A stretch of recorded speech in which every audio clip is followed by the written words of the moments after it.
Llama guarded the ridge trail like it had been assigned the job. Quiet, unmoving, and placed exactly where every hiker had to make a decision.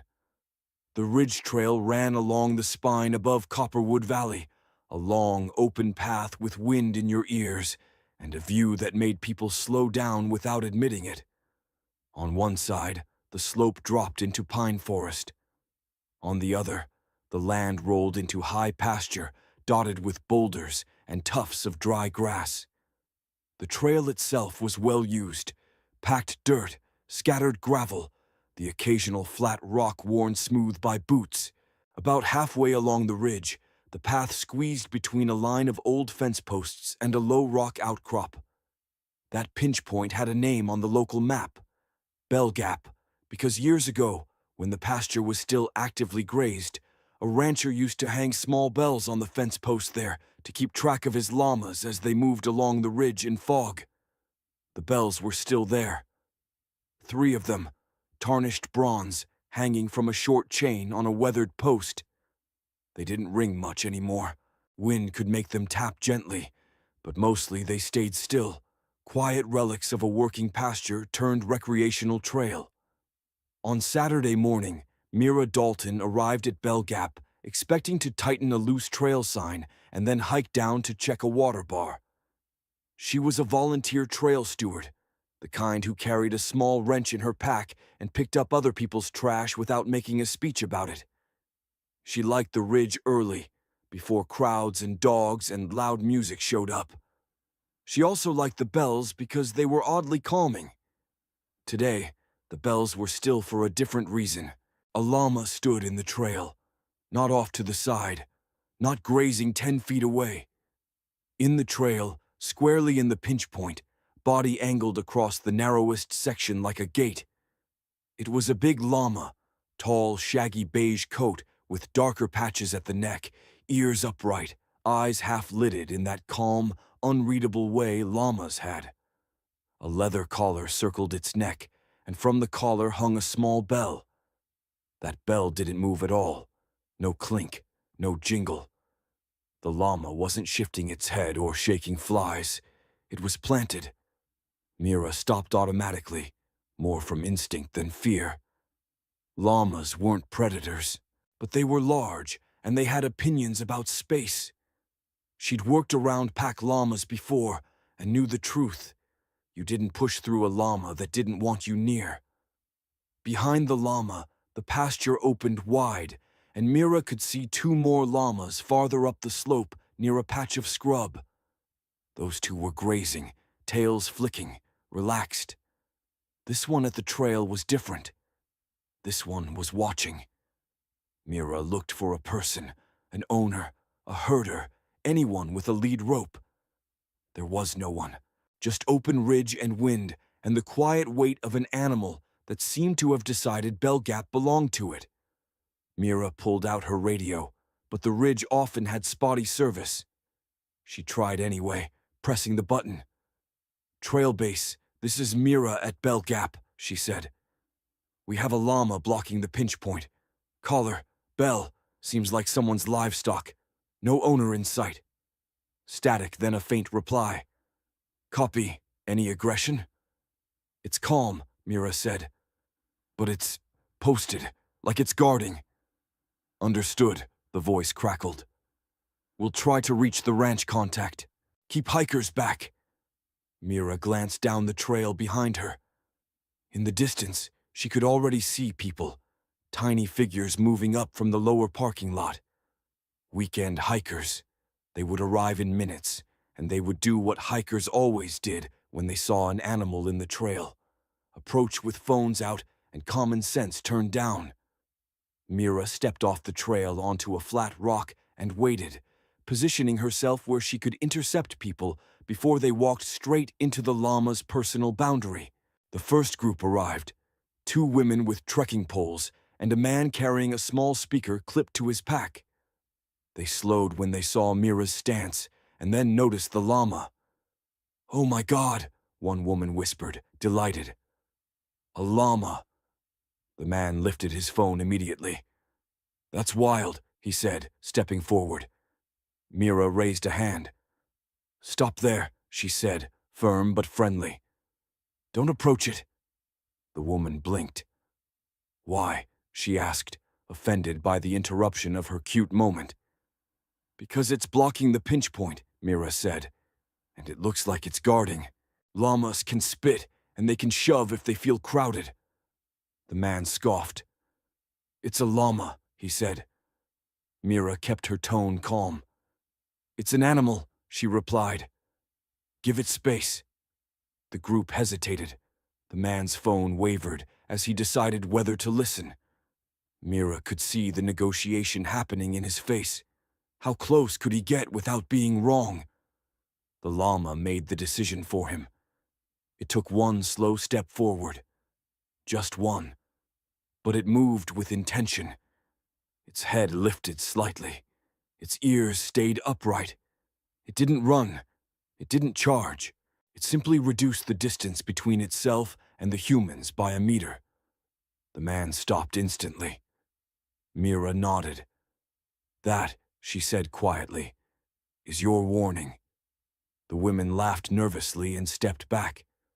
The man lowered his phone a little, suddenly less confident. Mira pointed to a narrow side path that branched off before the pinch point, a faint bypass route used by locals during muddy seasons.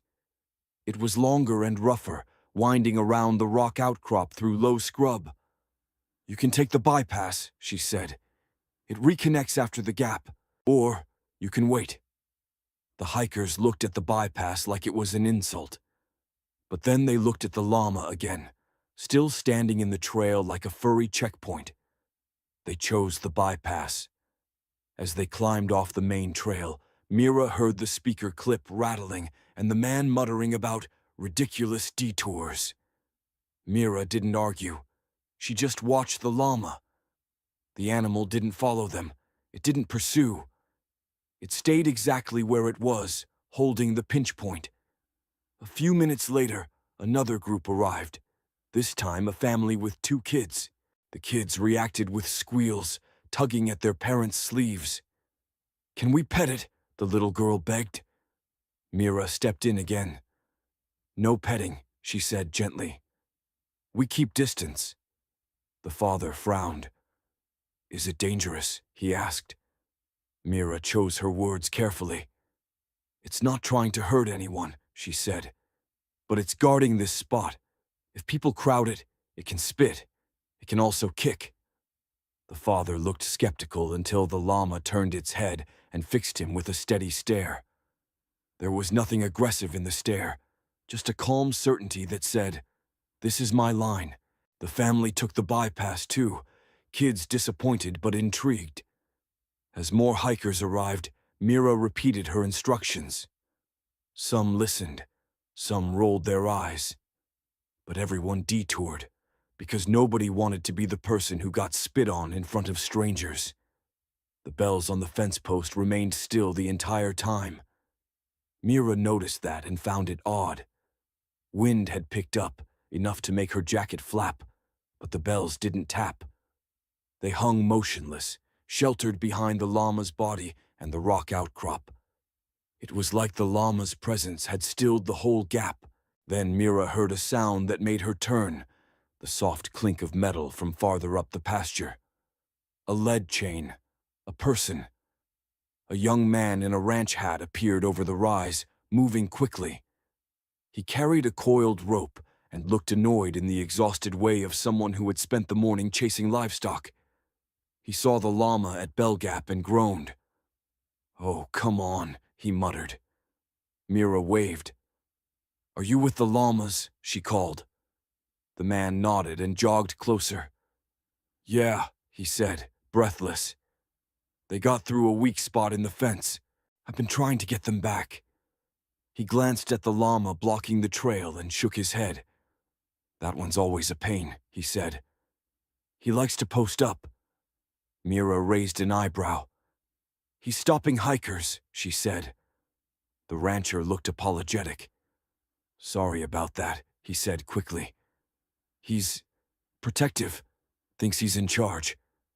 Mira gestured to the still bells. He's in the perfect place, she said. The rancher sighed.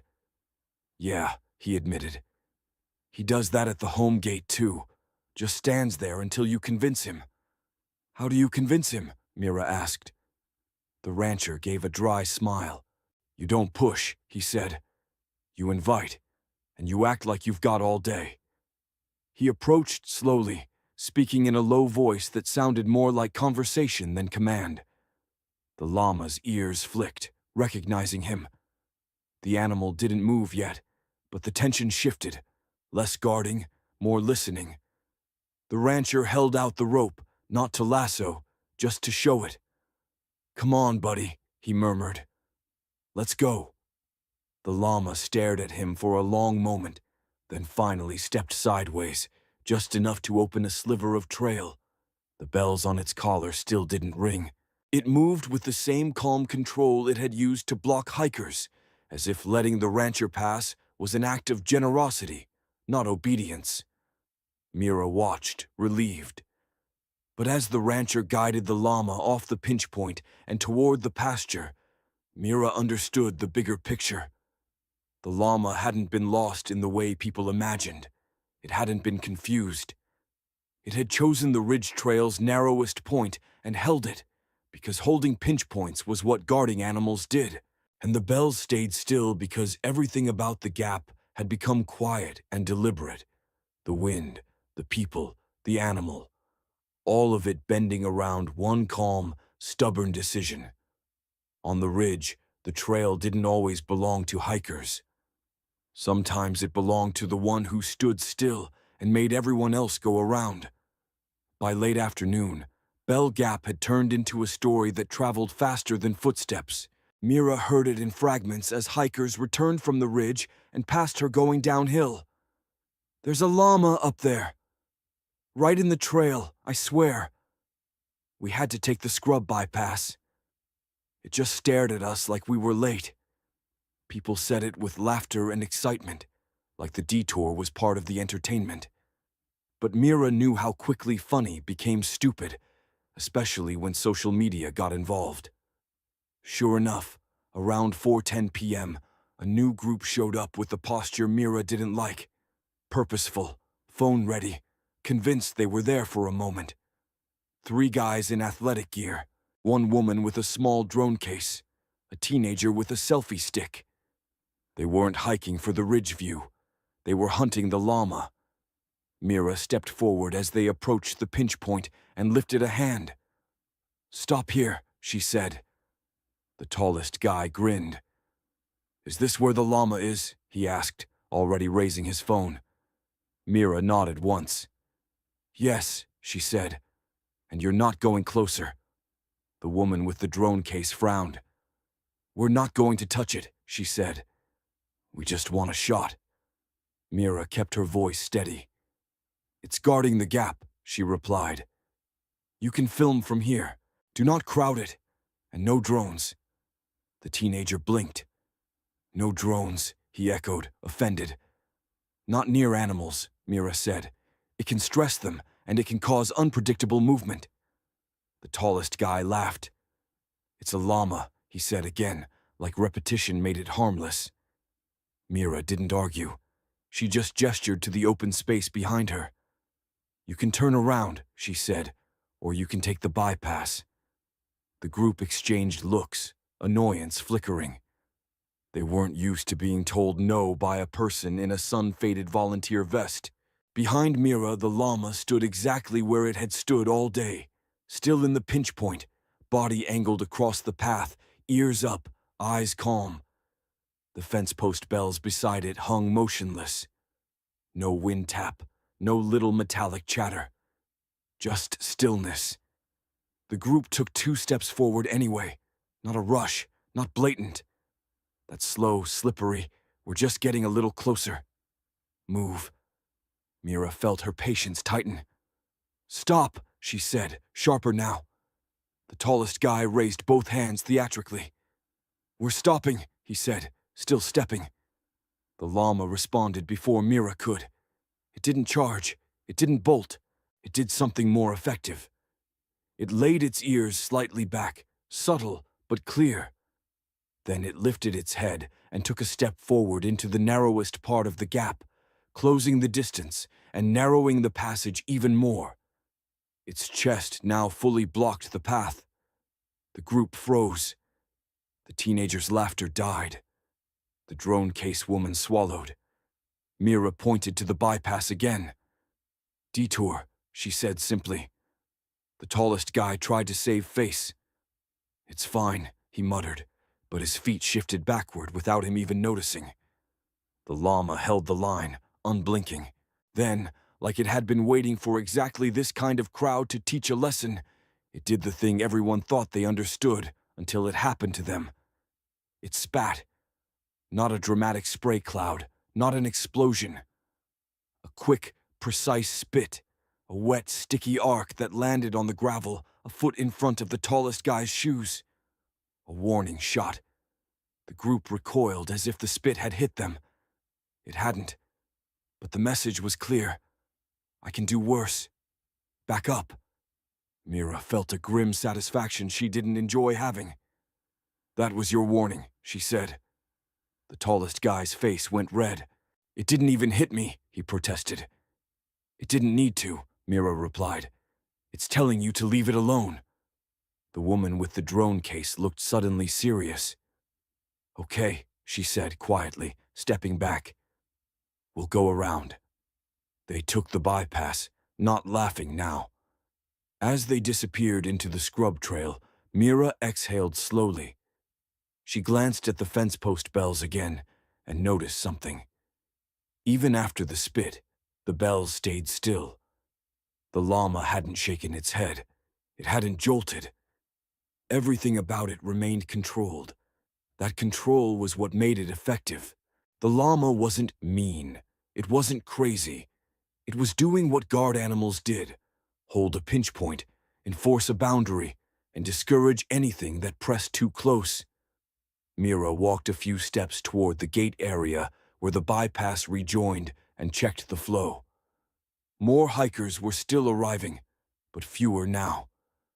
The sun was starting to lower, painting the ridge grass with warm light. Wind softened. Shadows lengthened along the rocks. And then she saw the rancher again. Same young man, now accompanied by an older woman who moved with practiced confidence. The older woman carried a halter and a small bucket.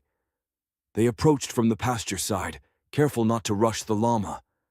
Mira walked toward them. "You're back," she said. The older woman nodded, face apologetic. "We got a call from the park office," she said. "Said one of ours was holding up the trail." Mira gestured toward Bell Gap.